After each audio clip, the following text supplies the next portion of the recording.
तो उनको ये बहुत टेंशन वगैरह होती है कि हमने पैसे वगैरह कमाने हैं और हमारी फील्ड से हमें पैसा वगैरह नहीं मिल रहा। हमारे पेरेंट्स अभी भी उस थिंकिंग में है कि भाई अगर कोई बच्चा डॉक्टर या इंजीनियर है तो वो कामयाब है। Like if you are going sideways you're nothing, your talent is nothing. Calculus की बुक्स मेरे सामने खुली हर क्वेश्चन के ग्राफ्स बनाने थे अलग से। And you were like, that's not my type. That's not my type. और मोस्टली यही प्रॉब्लम्स आती हैं कि बच्चे चूज कर लेते हैं और उनको फिर यही होता है कि हम माँ बाप के पैसे ज़ाया ना कर दें, तो वो उसी बात पे चलते रहते हैं। लोगों ने एक नज़रिया बना लिया कि डिग्री करने से कुछ नहीं होता। Assalamualaikum everyone, welcome to the first episode of the podcast Pep Talk with Maham Zainab, and as you can see this is your host. ये एक नया वेंचर, एक नई जर्नी है हमारी आप लोगों के साथ और हम आपको इंशाल्लाह अपने साथ लेके चलेंगे।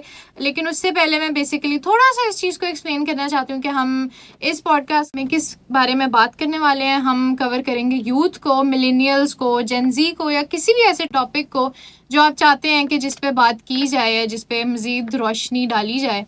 और यूथ के जैसा कि हम सब जानते हैं बहुत ज़्यादा प्रॉब्लम्स होते हैं, बहुत सारी चीज़ें होती हैं जो कि अनसेड रह जाती हैं। और मेरा मकसद इस पॉडकास्ट को स्टार्ट करने का यही था कि हम उन लोगों की आवाज़ बन सकें जो लोग अपने लिए ख़ुद आवाज़ नहीं उठा सकते। तो इसी के साथ मैं वेलकम करूँगी अपने को होस्ट को, अनस इमरान। अस्सलाम वालेकुम। वालेकुम अस्सलाम। कैसे हैं आप? मैं बिल्कुल ठीक, आप सुना कैसी हैं? अल्लाह का शुक्र। आप अपना इंट्रो खुद देना चाहेंगे या मैं आपका ज़रा इंट्रो मैं सुनना चाहूँगा कि आप मेरा किस तरह का इंट्रोडक्शन देती हैं। वो उसमें फिर दो टाइप्स आ जाएंगी ना, एक ऑन स्क्रीन इंट्रोडक्शन होगा, एक ऑफ स्क्रीन होगा। दोनों दे दें आप, वो दोनों। ऑफ स्क्रीन जरा रियलिटी में आ जाएगा ना। हम रियलिटी शो कर रहे हैं तो आई थिंक तो आप रियलिटी Yeah, it's basically जी। unscripted, you know. हाँ तो जी। as everyone does not know, Anas Imran is a very good friend of mine और हम classmates भी हैं। तो मैं चाहती थी कि मेरी पहली एपिसोड आपके साथ हो because you know we've had a lot of experiences together, we've had a lot of fights together, obviously that is important to mention. और क्योंकि आप भी मतलब प्रोफेशनली काम करते हैं, आपका अपना जी। खुद का एक यूट्यूब चैनल है, तो मैं चाहती थी कि हम इसी साइड से इसको स्टार्ट लें कि आपको क्या लगता है मतलब यूथ में किस तरह के प्रॉब्लम्स आते हैं, किस तरह की चीज़ें आती हैं, क्या क्या टॉपिक्स हैं और जो डिस्कस किए जाते हैं, और क्या क्या ऐसी चीज़ें जो अभी भी एक टैबू कंसिडर होती हैं, जिनको लोग अभी भी इतना ओपनली बात नहीं कर सकते। ओके, आपने बताया जैसे कि यूथ को प्रॉब्लम्स वगैरह आती हैं, तो सब one of the main problem जो आती है आई थिंक सो वो हार्ट ब्रेक्स यूनिवर्सिटी में। उसके बाद फ्यूचर की टेंशन कि अगर हम ये चीज़ कर रहे हैं तो उसकी क्या हमें फ्यूचर में जॉब मिलेगी, क्योंकि मेरे ऐसे बहुत सारे कज़न्स हैं जिन्होंने BBA वगैरह किया, मेडिकल फील्ड में गए, लेकिन फ्यूचर में वो फ्रीलांसिंग वगैरह कर रहे हैं। तो उनको ये बहुत टेंशन वगैरह होती है कि हमने पैसे वगैरह कमाने हैं और हमारी फील्ड से हमें पैसा वगैरह नहीं मिल रहा। जिस तरह मैं इस फील्ड में आया था कि जो मेरा पैशन है मीडिया से रिलेटेड, मैं उसी चीज़ को मैं अपना एक कैरियर बना सकूं और उसी चीज़ से मैं पैसे कमा सकूं। तो यही मेन प्रॉब्लम्स आती हैं यूथ को कि वो टेंशन बहुत ले लेते हैं, एंग्जाइटी में आ जाते हैं, फ्यूचर को लेकर काफ़ी डिप्रेशन में आ जाते हैं।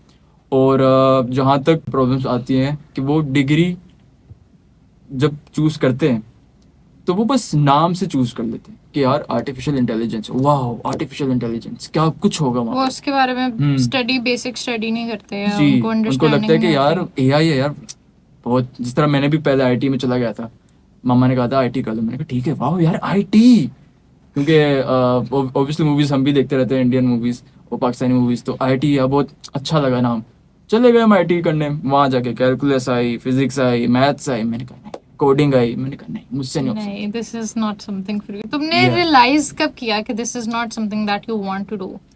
कैलकुलस की बुक्स मेरे सामने खुली हर क्वेश्चन के ग्राफ्स बनाने थे अलग से। And you were like that's not my type. That's not my type. और मोस्टली यही प्रॉब्लम्स आती हैं कि बच्चे चूज कर लेते हैं और उनको फिर यही होता है कि हम माँ बाप के पैसे ज़ाया ना कर दें, तो वो उसी बात पे चलते रहते हैं। वैसे ये जो आपने बात की है ना कि हम अपने माँ बाप के पैसे ज़ाया ना कर दें, हम उसी लाइन पे चलते रहते हैं, यहाँ पे एक बड़ी थिन लाइन आ जाती है इस चीज़ में कि आपने अपने ड्रीम्स, ऑब्वियसली हर इंसान किसी ना किसी एक ख़ास ड्रीम के साथ पैदा होता है कि यार मैंने ये करना है, लेकिन वहाँ पे आपकी एक असल जंग होती है कि जहाँ पे आपने अपने ड्रीम्स को भी अचीव करना होता है, and at the same time you have any kind of like family pressure और the Yes. Pressure of the society. Yes. Because अभी रिसेंटली मेरी यही एक कन्वर्सेशन हो रही थी with my friend, and we were like यार पाकिस्तान में या हमारे जो भी यूथ है हम इतने आगे आ गए with the Gen Z, but still I feel like हमारे अंदर या हमारे पेरेंट्स अभी भी उस थिंकिंग में है कि भाई अगर कोई बच्चा डॉक्टर या इंजीनियर है तो वो कामयाब है. Like if you are going sideways you're nothing, your talent is nothing. तो इस चीज़ को किस तरह से मतलब एलैबोरेट करोगे? आई गेस क्योंकि अभी रिसेंटली मैं भी अपनी फूफो से बात कर रहा था इसी बारे में, और वो कह रही थी कि पहले तो हमारे ज़माने में सिर्फ यही फील्ड्स हुआ करती थी, इंजीनियरिंग, डॉक्टरिंग, पायलट वगैरह बन गए. तो अब जैसे उनको आहिस्ता आहिस्ता पता चला, क्योंकि वो अब ऑब्वियसली वो भी न्यूज़ वगैरह देखते रहते हैं, उनको पता है कि पाकिस्तान में क्या चल रहा है, कितने स्टूडेंट्स जॉबलेस हैं, आप उनके पास सर्टिफिकेट्स, डिग्रीज, डिप्लोमास, बहुत टैलेंटेड बच्चे हैं पाकिस्तान के. लेकिन फिर भी आप उनको देखेंगे किसी स्टॉल्स में, किसी बिजनेस में, किसी Right. फ्रीलांसिंग में. लाइक वो जो पैशन उनके अंदर था वो कंप्लीटली दबा लेते हैं, and then they have to like earn through doing hard work in street और स्टॉल्स लगा ले. जिस तरह मैंने आपको मेंशन किया, एक चाय वाला महीने का 1-2 लाख कमा लेता है, और हम अच्छा, ये वो डिग्रीज मीम्स वगैरह भी चल करके. रही हाँ, होती है ना कि मैं कोई अगर बाइकिया चला रहा है या कोई स्टॉल लगाया हो तो आप उससे पूछोगे कि भाई क्या पढ़ा हुआ है, he'll go like मैंने मैथ्स कॉम की हुई है या मैंने बीबीए किया हुआ है. जी तो आई जी. फील लाइक आप डिग्री या आप कोई भी चीज़ कर लो, जब तक आप उसको प्रैक्टिकली नहीं लेके आ रहे. एक फैक्टर होता है प्रैक्टिकली, दूसरा फैक्टर ये होता है कि आपका इंटरेस्ट क्या है. अगर वो चीज़ आपका इंटरेस्ट नहीं है, आप कभी भी उस चीज़ में मेरा ख्याल से एस नहीं कर सकते. और इसकी एग्जांपल मैं इस तरह से कोट करूंगी, I have never been a front bencher, I have never been a topper of any class. Okay. But जब प्रैक्टिकली काम की बारी आती है, जब मतलब मैं अपनी तारीफ नहीं कह रही but it's just an example, कि जब प्रैक्टिकली कोई काम करना होता है then I kind of am in the first place कि यार हाँ चलो ये करते हैं वो करते हैं. या टीचर्स से अप्रिसिएशन मिलती है कि यार अच्छा तुम क्लास में तो नहीं बोलती, या इस तरह का कोई सीन नहीं होता, लेकिन जब आप काम करते हो तो आप बहुत अच्छा काम करके लाते हो. क्यों?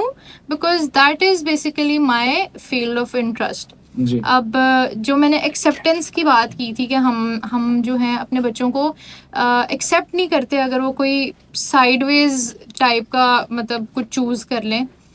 और मेरा ख्याल से हम अपने बच्चों के जो ड्रीम्स हैं ना वो स्कूल लेवल से ही मारना शुरू कर देते हैं. Exactly. बिकॉज हम उनमें इम्बेड करना शुरू कर देते हैं चीज़ के, नहीं बेटा आपने डॉक्टर बनना है, आपने इंजीनियर बनना है, कुछ इस तरह से. अब इसी तरह एक रीसेंट एग्जांपल है, मैं अपने छोटे भाई को पढ़ा रही थी and he had an exercise. उसमें ना उसको क्वेश्चन मिला था कि आप बड़े होके क्या बनना चाहते हो, और मैंने उसको कहा कि बेटा बताओ आप क्या बनना चाहते हो, लिखो इसमें. तो he goes like I want to be a cricketer. तो मामा ने ना उसको फौरन टोका कि नहीं बेटा कोई कोई अच्छी चीज़ लिख दो, कोई डॉक्टर लिख दो, इंजीनियर लिख दो. अच्छा. And I feel like I had to educate her at that point कि नहीं मतलब he can be anything he wants to.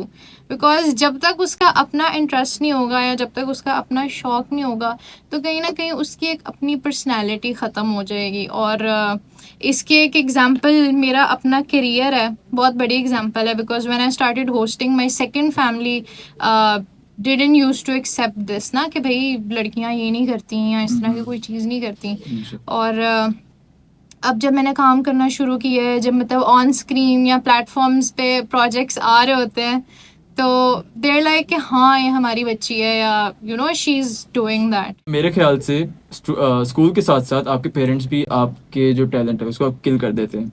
और आई थिंक ये जो कमिंग जनरेशन है, जिस तरह के हम हैं, हम आप और मैं 5th सेमेस्टर के स्टूडेंट्स हैं डिजिटल मीडिया के, तो हमारा एक फ़र्ज़ बनता है कि हम एजुकेट करें, अवेयर करें लोगों को कि आप अपने बच्चों को खेलने दें, कुछ भी बनने दें. और स्कूल लोगों को भी चाहिए कि वो लाइक जो स्पोर्ट्स डे होते हैं उनको नॉर्मलाइज करें, टूर्नामेंट्स रखवाएं, और ज़्यादा से ज़्यादा लाइक हमें सिर्फ स्पोर्ट्स या कुछ भी फुटबॉल वगैरह सिर्फ ब्रेक टाइम की इजाज़त मिलती थी कि आप सिर्फ ब्रेक टाइम में आप फुटबॉल खेल सकते हैं, इसके अलावा नहीं. और जब भी हमारा दिन होता था लाइक स्पोर्ट्स का, तब कोई ना कोई लेक्चर आ जाता था कि हमारा पिछला लेक्चर को छूट गया है, तो हम ना आपके स्पोर्ट्स वाले, जब आपको स्पोर्ट्स दिन है उस दिन हम आपका ना लेक्चर रखवाएंगे। लेक्चर रखें। तो इसकी वजह से आपका टैलेंट, आपकी जो एथलेटिज्म है, सब कुछ ख़त्म हो जाता है। तो बाकी आपने पहले प्रोपेगेंडा की बात की थी कि लोग डिग्री वगैरह कर लेते हैं, तो इसमें मैं बात ऐड करना चाहूँगा कि लोगों ने एक नज़रिया बना लिया है कि डिग्री करने से कुछ नहीं होता, आपकी सारी स्किल्स पे डिपेंड होती है आपकी लाइफस्टाइल। तो मैं ये ऐड करना चाहूँगा कि नहीं, ऐसा बिल्कुल भी नहीं है। आप जो भी डिग्री कर रहे हैं उसके साथ साथ जो भी आप काम वगैरह कर रहे हैं, स्किल्स, वो काम आती हैं। Like for example, Right. अगर आप डिजिटल मीडिया की हैं, आपने 8 सेमेस्टर्स, आपने पूरी डिग्री कंप्लीट कर ली है और आपने सारे जितने भी सेमेस्टर्स हैं आपने दूसरों से काम करवाया, पैसे दे दे के असाइनमेंट दूसरों से बनवाई हैं, तो क्या फ़ायदा? क्योंकि मेरे साथ भी ऐसा हो चुका है कि जूनियर्स सीनियर्स मेरे पास आते थे, है ना, साहब प्रोजेक्ट्स बना दो, हमारी एडिट कर दो, ये कर दो, वो कर दो। तो इसमें मेरा ही फ़ायदा है, उनका कोई फ़ायदा नहीं है। तो ये नहीं होना चाहिए।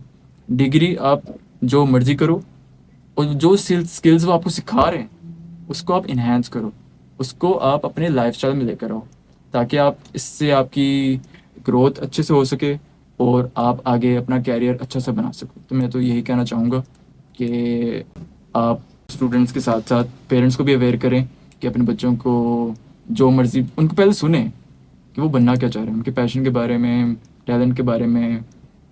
ये ना करें कि बंद कमरे में उनको रख दें और बोलें कि हाँ जी आप बस नंबर लेकर आओ, हमें बस नंबर चाहिए, सीजीपीए चाहिए। Right. सीजीपीए मैटर करता है, लेकिन इतना मैटर नहीं करता कि जो आजकल लोग, जैसे कि एमडी कैट के आजकल टेस्ट हुए थे, पता नहीं संडे की बात है, आई थिंक सो संडे की बात है, एमडी कैट के टेस्ट है, तो बहुत सारे पेरेंट्स आए थे अपने बच्चों को लेके कि हमारे बच्चे एमडी कैट का टेस्ट दे के सक्सेसफुल बन पाएंगे। लेकिन एंड पे क्या हुआ कि बदनज़मी, आपको जैसे कि पता है कि धांधली वगैरह काफ़ी हुई और सही से टेस्ट नहीं हो सके। तो ऐसी सिचुएशन में स्टूडेंट्स खासतौर पे प्रेशराइज्ड हो जाते हैं, वो सुसाइड करने के सोचते हैं। तो अपने बच्चों को बिठाएं, पूछें कि उनसे आप बात ज़िंदगी करें। में, हाँ जी, उनसे बात करें कि बिल्कुल। आप बनना क्या चाहते हैं। हाँ बिल्कुल, आपने सही कहा है कि पेरेंट्स को अब ये चीज़ अंडरस्टैंड करनी चाहिए।